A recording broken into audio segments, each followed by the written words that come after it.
जय माता की। आप सभी का हमारे YouTube चैनल जय माता की में बहुत बहुत स्वागत है। आज हम भगवान भोलेनाथ को संतुष्ट करने वाले उनके व्रतों का वर्णन करेंगे और महाशिवरात्रि, शिवरात्रि व्रत की विधि और उसकी महिमा का बखान करेंगे। उससे पहले यदि आप हमारे चैनल पर अभी नए आए हैं तो कृपा करके चैनल को सब्सक्राइब कर लीजिए और घंटी जैसे दिखने वाले बटन को भी दबा लीजिए ताकि आने वाली नई वीडियो की नोटिफिकेशन आपको सबसे पहले आसानी से मिल सके।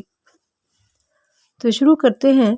भगवान शंकर को संतुष्ट करने वाले कौन कौन से व्रत हैं, उन सब का वर्णन। तदंतर ऋषियों के पूछने पर सूत जी ने भगवान शिव की आराधना के द्वारा उत्तम एवं मनवांछित फल प्राप्त करने वाले बहुत से महान स्त्री पुरुषों के नाम बताए। इसके बाद ऋषियों ने फिर पूछा कि हे व्यास शिष्य, किस व्रत से संतुष्ट होकर भगवान शिव उत्तम सुख प्रदान करते हैं? जिस व्रत के अनुष्ठान से भक्तजनों को भोग और मोक्ष की प्राप्ति हो सके, उसका आप विशेष रूप से वर्णन कीजिए। इस पर सूत जी कहते हैं कि हे महर्षियों, तुमने जो कुछ पूछा है वही बात किसी समय ब्रह्मा, विष्णु तथा पार्वती जी ने भगवान शंकर से पूछी थी।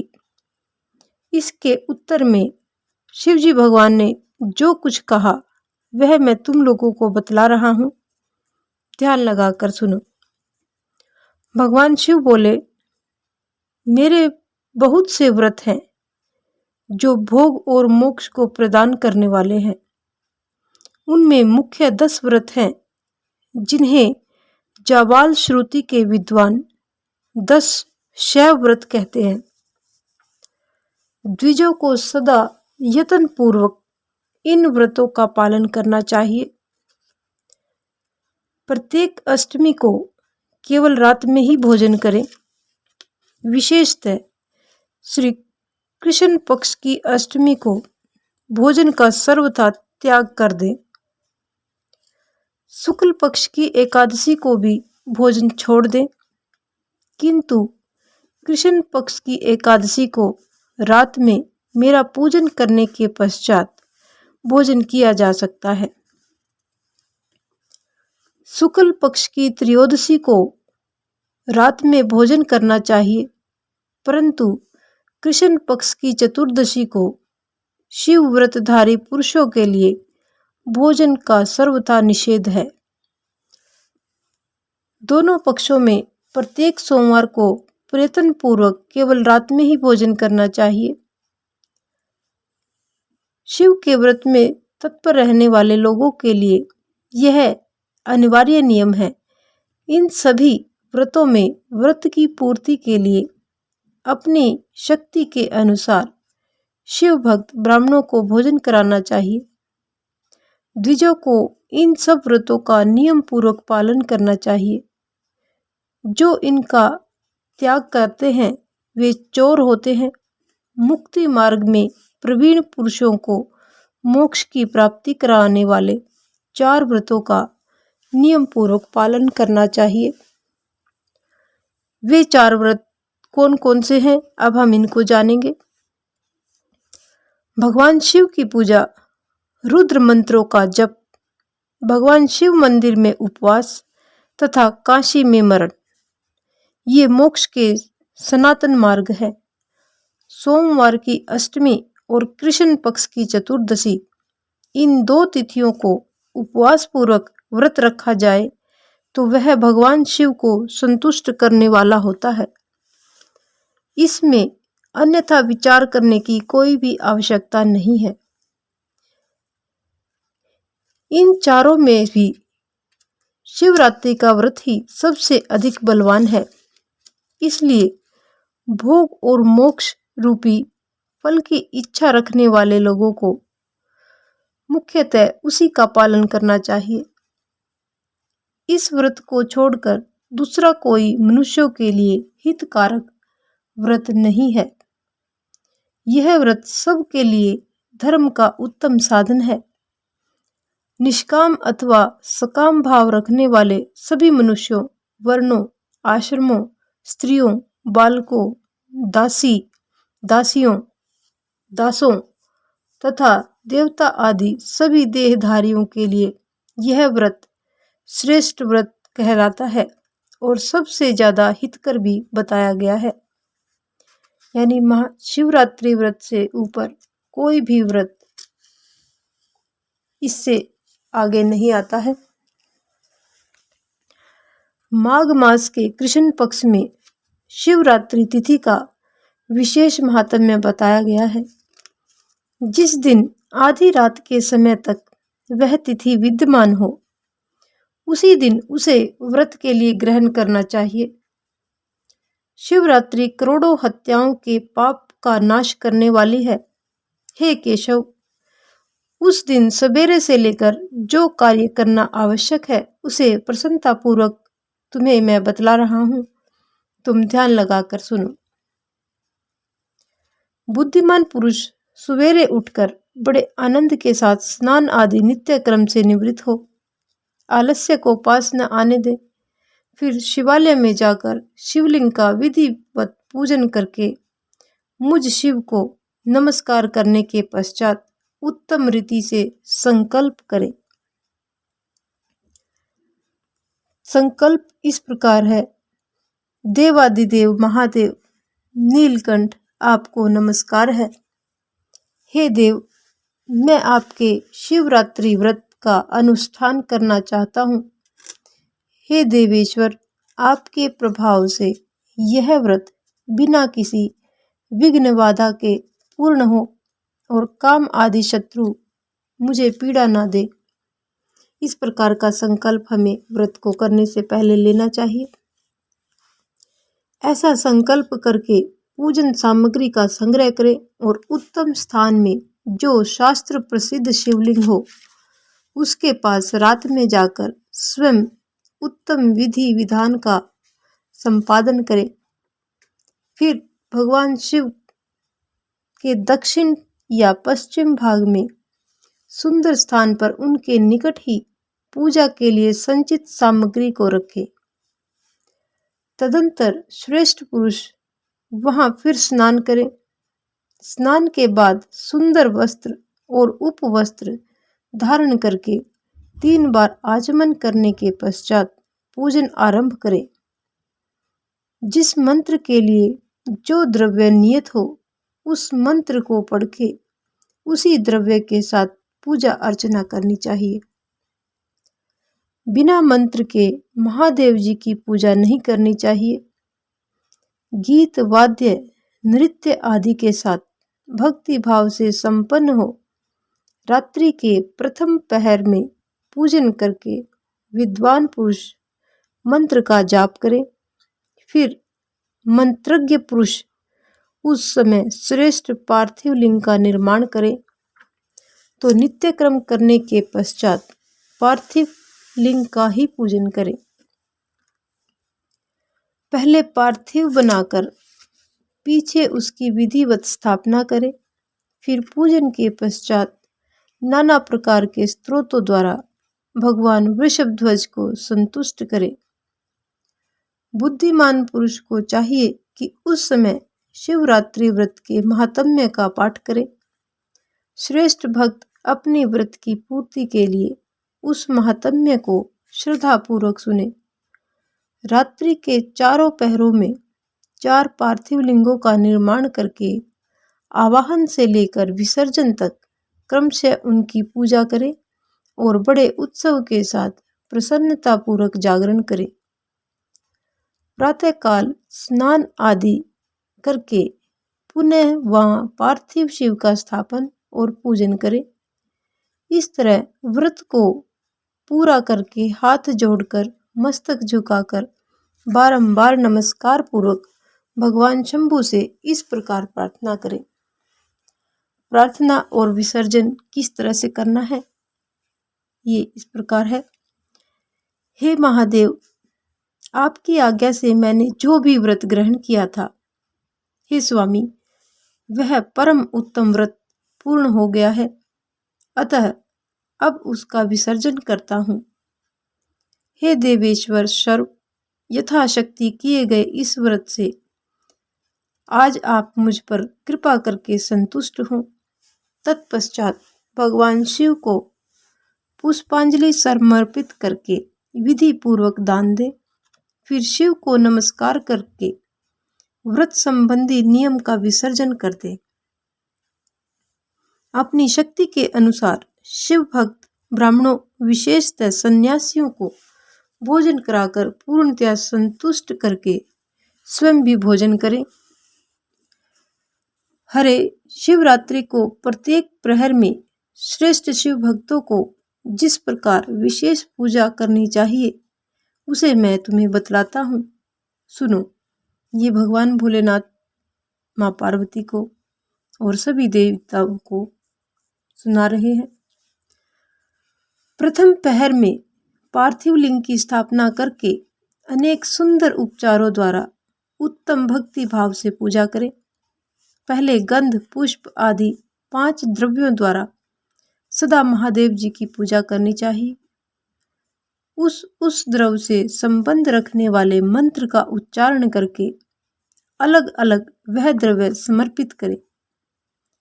इस प्रकार द्रव्य समर्पण के पश्चात भगवान शिव को जलधारा अर्पित करें। विद्वान पुरुष चढ़े हुए द्रव्यों को जलधारा से ही उतारे। जलधारा के साथ साथ 108 मंत्र का जप करके वहां निर्गुण सगुण रूप भगवान शिव का पूजन करें।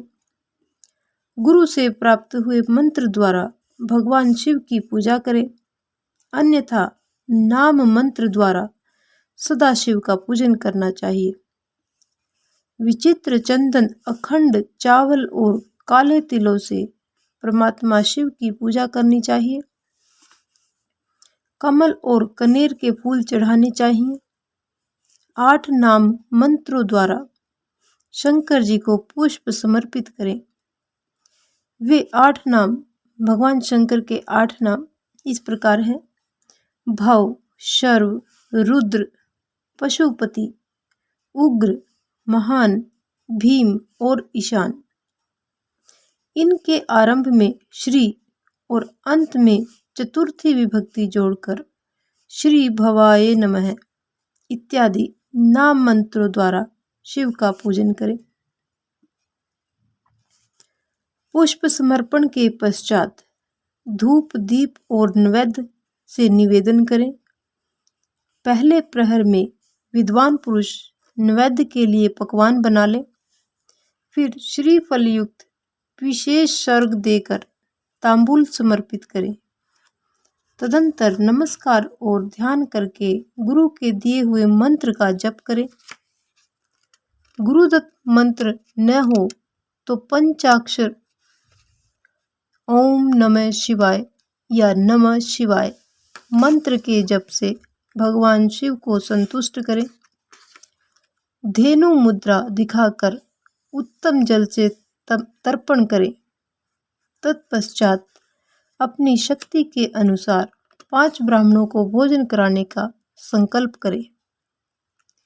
फिर जब तक पहला प्रहर पूरा न हो जाए तब तक महान उत्सव करते रहें। दूसरा पहर आरंभ होने पर पुनः पूजन के लिए संकल्प करें, अथवा एक ही समय चारों प्रहरों के लिए संकल्प करके पहले प्रहर की भांति पूजा अर्चना करते रहें। पहले पूर्वोक्त द्रव्यों से पूजन करके फिर जलधारा समर्पित करें। प्रथम प्रहर की अपेक्षा दुगने मंत्रों का जप करके भगवान शिव की पूजा करें। पूर्वोक्त तिल, जौ तथा कमल पुष्पों से शिव की अर्चना करें। विशेषतः बिल्व पत्रों से परमेश्वर भगवान शिव का पूजन करना चाहिए। दूसरे प्रहर में बिजोरा नींबू के साथ अर्घ देकर खीर का नैवेद्य निवेदन करें। हे जनार्दन, इसमें पहले की अपेक्षा मंत्रों की दुगनी आवृत्ति करनी चाहिए। फिर ब्राह्मणों को भोजन करवाने का संकल्प करें। शेष सब बातें पहले की ही भांति तब तक करते रहें जब तक दूसरा प्रहर पूरा ना हो जाए।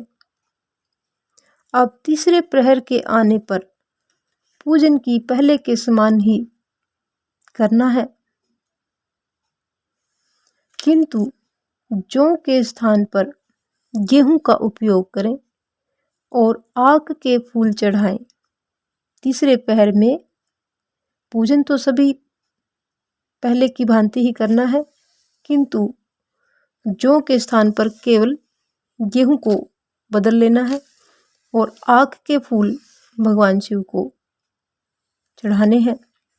इसके बाद नाना प्रकार के धूप एवं दीप देकर पुए का नैवेद्य भोग लगाएं।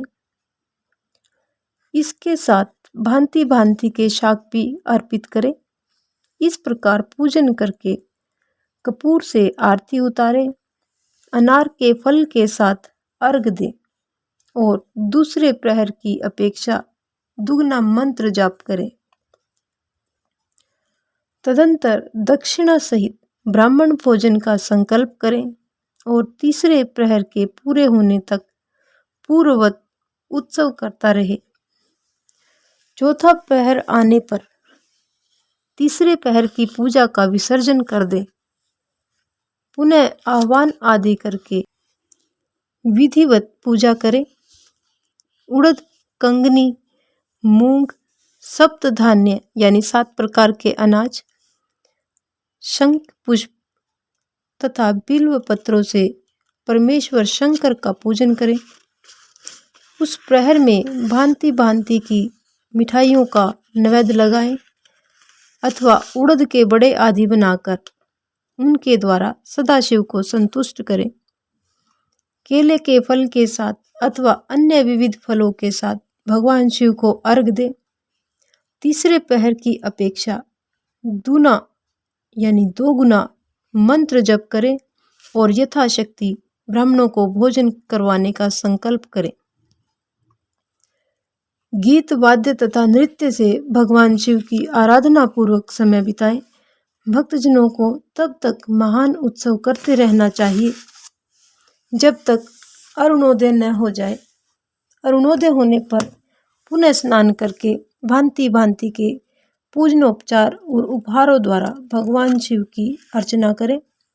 तत्पश्चात अपना अभिषेक कराएं, नाना प्रकार के दान दें और प्रहर की संख्या के अनुसार ब्राह्मणों तथा सन्यासियों को अनेक प्रकार के भोज्य पदार्थों का भोजन करवाएं। फिर शंकर जी को नमस्कार करके पुष्पांजलि दें और बुद्धिमान पुरुष उत्तम स्तुति करके मंत्रों का जाप करें। सुखदायक कृपा निधान शिव, इस प्रकार से प्रार्थना करनी है। सुखदायक कृपा निधान शिव, मैं आपका हूँ, मेरे प्राण आप में ही हैं और मेरा चित्त सदा आपका ही चिंतन करता है। यह जानकर आप जैसा उचित समझे वैसा करें। हे भूतनाथ, मैंने जानकर या अनजाने में जो भी जप और पूजन आदि किया है उसे समझकर दया सागर होने के नाते ही आप मुझ पर प्रसन्न हो। इस उपवास से जो भी फल हुआ हो उसी के सुखदायक भगवान शंकर आप मुझ पर प्रसन्न हो। हे महादेव, मेरे कुल में सदा आपका भजन होता रहे। जहाँ के आप इष्ट देवता न हो उस कुल में मेरा कभी भी जन्म न हो। इस प्रकार की प्रार्थना हमने भगवान भोलेनाथ से करनी है। इस प्रकार प्रार्थना करने के पश्चात भगवान शिव को पुष्पांजलि समर्पित करके ब्राह्मणों से तिलक और आशीर्वाद ग्रहण करें। तदंतर शंभू जी का विसर्जन करें। जिसने इस व्रत को किया हो उससे मैं दूर नहीं रहता, ऐसा भगवान शंकर कहते हैं। इस व्रत के फल का वर्णन नहीं किया जा सकता। मेरे पास ऐसी कोई वस्तु नहीं है जिसे शिवरात्रि व्रत करने वाले के लिए मैं न दे डालूं।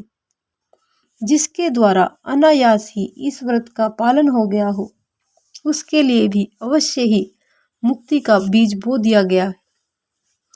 मनुष्यों को प्रतिमास भक्ति पूर्वक शिवरात्रि व्रत करना चाहिए। तत्पश्चात इसका उद्यापन करके मनुष्य सांगोपांग फल प्राप्त करता है। इस व्रत का पालन करने में मैं शिव निश्चय ही उपासक के समस्त दुखों का नाश कर देता हूँ और उसे भोग और मोक्ष आदि संपूर्ण मनोवांछित फल प्रदान करता हूँ। अब आगे सूत जी कहते हैं कि हे महर्षियों, भगवान शिव का यह अत्यंत हितकारक और अद्भुत वचन सुनकर श्री विष्णु जी अपने धाम को लौट आए। उसके बाद इस उत्तम व्रत का अपना ही हित चाहने वाले लोगों में प्रचार और प्रसार हुआ। किसी समय केशव ने नारद जी से भोग और मोक्ष देने वाले इस दिव्य शिवरात्रि व्रत का वर्णन किया था। ये सब कथा का वर्णन श्री महाशिव पुराण के कोटि रुद्र संहिता अध्याय 36 और 37 में दिया गया है। इस प्रकार ये हमारा भगवान भोलेनाथ को संतुष्ट करने वाले विभिन्न व्रतों और शिवरात्रि व्रत की महिमा का यहाँ पर वर्णन किया गया है। यदि आपको हमारी ये कथा पसंद आए तो एक लाइक का बटन अवश्य दबा दीजिए। इस प्रकार की और भी अन्य धार्मिक रोचक कथा कहानियों को जानने व सुनने के लिए हमारे चैनल को सब्सक्राइब करें, लाइक करें और अपने मित्रों और प्रियजनों में आगे भी शेयर करते रहें। जय माता की।